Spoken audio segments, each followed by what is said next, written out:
नमस्कार, हमारी इस खास पेशकश में आपका स्वागत है। आपके साथ मैं हूं गीता जोशी। 45 साल पहले ईरान में हुई इस्लामिक क्रांति की कीमत वहां किसी को चुकानी पड़ी तो वो महिलाएं थीं। ईरान ने विकास बहुत किया, लेकिन परंपरा के नाम पर दकियानूसी सोच की बंदिशों में महिलाएं बंधी रहीं।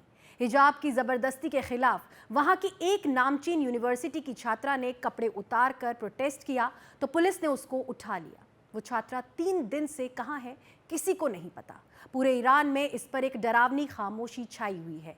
ईरान में महिला अधिकारों के लिए लड़ने के कारण जेल में बंद नोबेल शांति पुरस्कार विजेता नरगिस मोहम्मदी ने कहा है कि महिलाएं अपने विरोध की कीमत चुकाती हैं। वो छात्रा भी चुका रही है। ये 1979 से पहले की ईरान की तस्वीर है, जहां महिलाओं को अपनी मर्जी से जीने का अधिकार था, अपनी इच्छा से कपड़े पहनने का हक था। ये 1979 के बाद की तस्वीर है, जहां ईरानी महिलाओं के अरमान हिजाब के नीचे सिसकने लगे। और ये 2 नवंबर 2024 की तस्वीर है, जब एक लड़की ने हिजाब तो छोड़िए, सारे कपड़े उतारकर हुकूमत और सिस्टम के विरोध में सिर्फ इनरवियर में घूमने लगी। ये 3 तस्वीरें ईरान में बदलते हुए 3 हालात को दर्शा रहे हैं। एक महिलाओं की आज़ादी और गरिमा की तस्वीर है, दूसरी महिलाओं पर दकियानूसी बंधनों की तस्वीर है और तीसरी ईरान के आक्रोश की तस्वीर है। ये मंजर ईरान की इस्लामिक आज़ाद यूनिवर्सिटी के साइंस एंड रिसर्च ब्रांच का है, जहां की एक छात्रा अहो दारियाई ने पिछले शनिवार को अपने कपड़े उतार दिए और इनरवियर में घूमने लगी, जबकि उसके आसपास की सभी लड़कियां हिजाब और इस्लामिक लिबास में नजर आ रही थीं। ईरान से खबर आई कि छात्रा ने संस्थान के ड्रेस कोड नियमों के खिलाफ अपना विरोध जताने के लिए अपने कपड़े उतार दिए। हालांकि छात्रा के कपड़े उतारने के कुछ देर बाद ही ईरानी पुलिस ने उसे हिरासत में ले लिया। उसके बाद से वो लड़की कहाँ है ये किसी को पता नहीं है। खास बात यह है कि इस पर ईरानी पुलिस और प्रशासन ने भी खामोशी ओढ़ ली है। मेरा ख्याल है ये तो पुलिस हिरासत में होगी। पहली बात तो ये कि उसका वो टेस्ट करेंगे कि क्या ये मेंटल केस तो नहीं है, और दूसरी बात ये कि ईरान में दोनों किस्म के रूल हैं। काफ़ी हद तक शरिया लॉ भी होता है, शरिया के हिसाब से जो भी होगा इसको सज़ा मिल सकती है। लेकिन अगर दिमागी तवज़ुन उसका ख़राब होगा तो मुझे नहीं लगता कि उसको कोई सज़ा मिलेगी, बल्कि ये है कि उसको भेजा जाएगा इलाज के लिए और सख्तियाँ बढ़ेंगी। एक वजह से और भी, अगर उसने जान के ऐसा किया है तो मैं समझता हूँ कि वो लड़कियों पे सख्तियाँ भी बढ़ाएंगे।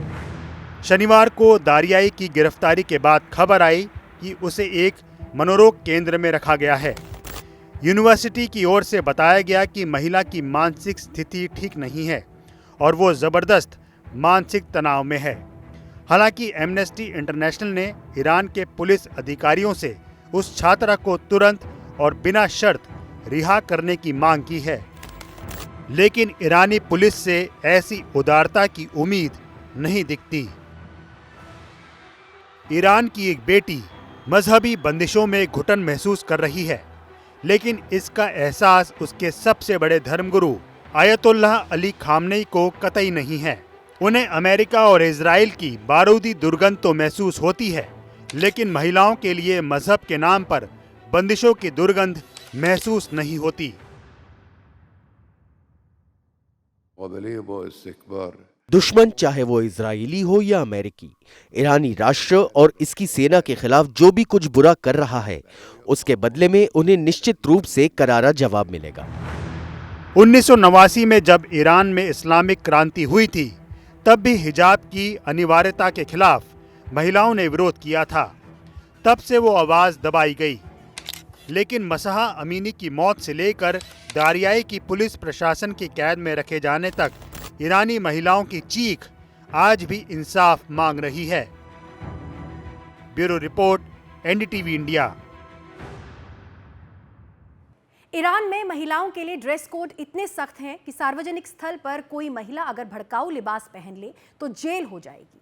अगर किसी यूनिवर्सिटी में कोई लड़की आज़ाद ख्यालों के साथ अपनी मर्जी का लिबास पहनकर चली जाए तो उस पर कोड़े बरसाए जाएंगे, क्योंकि ईरान का कानून किसी महिला की आज़ादी और इच्छा को गुनाह मानता है। यह हाल तब है जबकि ईरान में तमाम महिलाओं ने विरोध का झंडा बुलंद किया।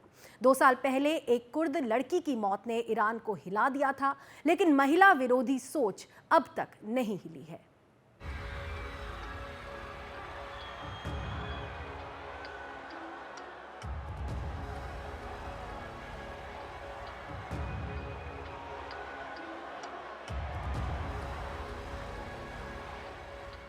आयतुल्लाह अली खामनेई, ईरान के इस सुप्रीम लीडर के इशारे के बगैर ईरानी सत्ता में एक पत्ता तक नहीं हिलता। इनका इशारा ही ईरानी हुकूमत के लिए सबसे बड़ा हुक्म होता है। लेकिन इनकी इस्लामिक क्रांति की कीमत ईरानी महिलाओं को सबसे ज्यादा चुकानी पड़ती है।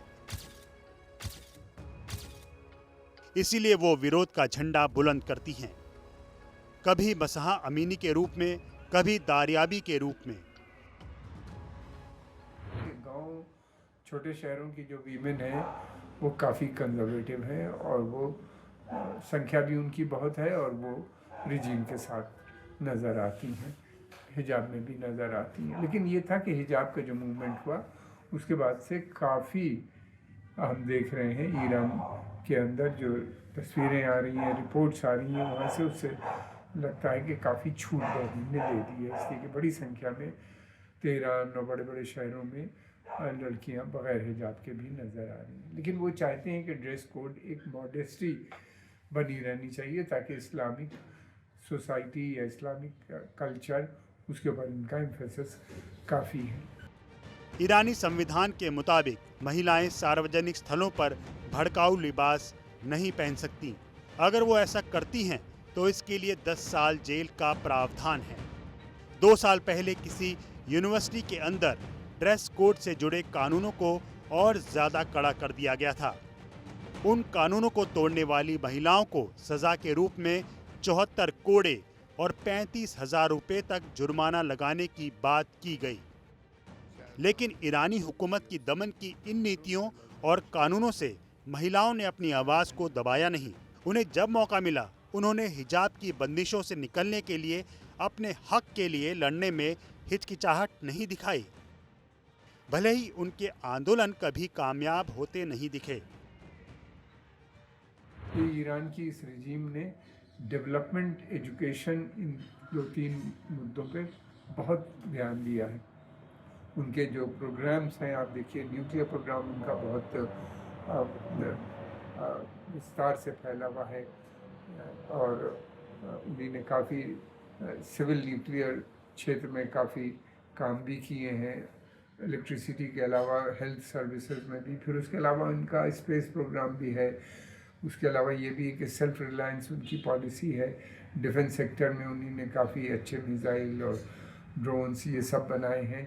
और इसके अलावा इंडस्ट्री, 2 मोटर कार भी वहीं पर डेवलप की हैं और बनती हैं और काफ़ी अच्छी बताई जाती हैं। उसका एक्सपोर्ट भी ये करने लगे हैं। ये तस्वीर अप्रैल 2018 की है। ईरान की राजधानी तेहरान में एक महिला ने ढीला हिजाब पहना तो महिला मोरालिटी पुलिस अधिकारी ने उसकी सरेआम पिटाई कर दी।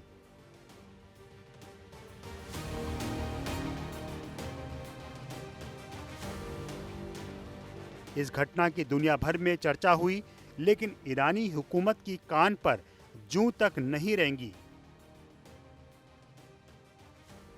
लेकिन 4 साल बाद 2022 में कुर्दिस्तान प्रांत की रहने वाली 22 साल की महसा अमीनी की पुलिस हिरासत में मौत पर मचे बवाल ने ईरानी हुकूमत को परेशान कर दिया। तब अमीनी को ईरान की मोरालिटी पुलिस ने हिजाब को सही तरीके से नहीं पहनने के आरोप में गिरफ्तार किया था। यहाँ तक कि अमीनी को डिटेंशन सेंटर में ले जाते पुलिस ने उसके कपड़े तक फाड़ दिए और उससे मारपीट भी की। बाद में अस्पताल में महसा अमीनी की मौत हो गई। तब महसा अमीनी के जनाजे में बड़ी संख्या में लोग शामिल हुए थे। जनाजे में शामिल महिलाओं ने विरोध में अपने हिजाब उतार दिए थे। कई महिलाओं ने हिजाब के विरोध में अपने बाल कटवा दिए थे। हिजाब के खिलाफ उस प्रोटेस्ट के दौरान 550 से ज्यादा लोगों की मौत हुई। हजारों लोगों ने डर छोड़कर अपनी गिरफ्तारियां दी। उस विरोध का नतीजा ये हुआ कि 3 महीने बाद ईरान पुलिस को मॉरलिटी पुलिस को खत्म करना पड़ा।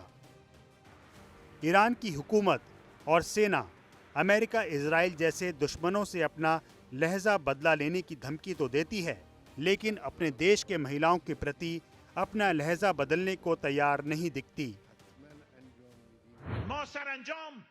हम हमेशा अमेरिका और इजराइल को चेतावनी देते हैं कि यदि उन्होंने अपना व्यवहार नहीं बदला तो वो पतन और विनाश की ओर बढ़ेंगे। दरअसल ईरान को बाहरी मोर्चे पर अगर इजराइल जैसे देश से जूझना पड़ रहा है तो अंदर महिलाओं के आक्रोश से। Bureau report, NDTV India. Islamic क्रांति ने ईरानी महिलाओं से क्या क्या छीन लिया, कैसे 1979 के बाद ईरान में महिलाओं की जिंदगी बदल गई, कैसे उनके अधिकार सिमटते चले गए, वो सब दिखाएंगे आपको एक छोटे से ब्रेक के बाद।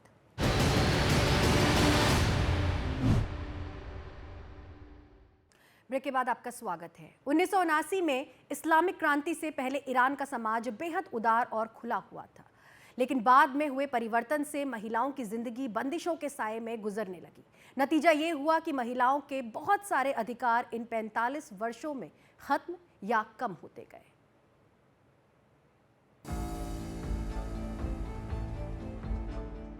उन्नीस की इस्लामिक क्रांति ने ईरान में महिलाओं के हालात को 2 हिस्सों में बांट दिया।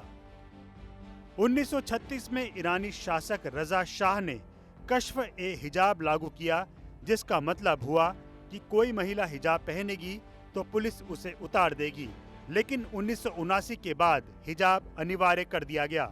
1941 में मोहम्मद रजा ने राज संभालते ही महिलाओं को अपनी पसंद का लिबास पहनने का हक दिया। लेकिन इस्लामिक क्रांति के बाद कॉस्मेटिक्स पर बैन लगा दी गई।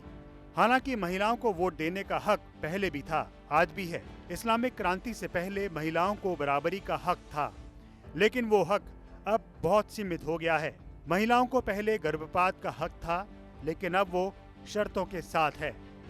इस्लामिक क्रांति से पहले ही महिलाओं के लिए शादी की उम्र 13 साल से बढ़ाकर 18 साल की गई थी, लेकिन बाद में इसे घटाकर 9 साल कर दी गई। ये जरूर है कि पढ़ाई पर जोर पहले भी था, आज भी है, लेकिन पढ़ाई किस काम की जिसमें एक जिंदा इंसान हिजाब की बंदिशों में घुटता रहे। Bureau report, NDTV India.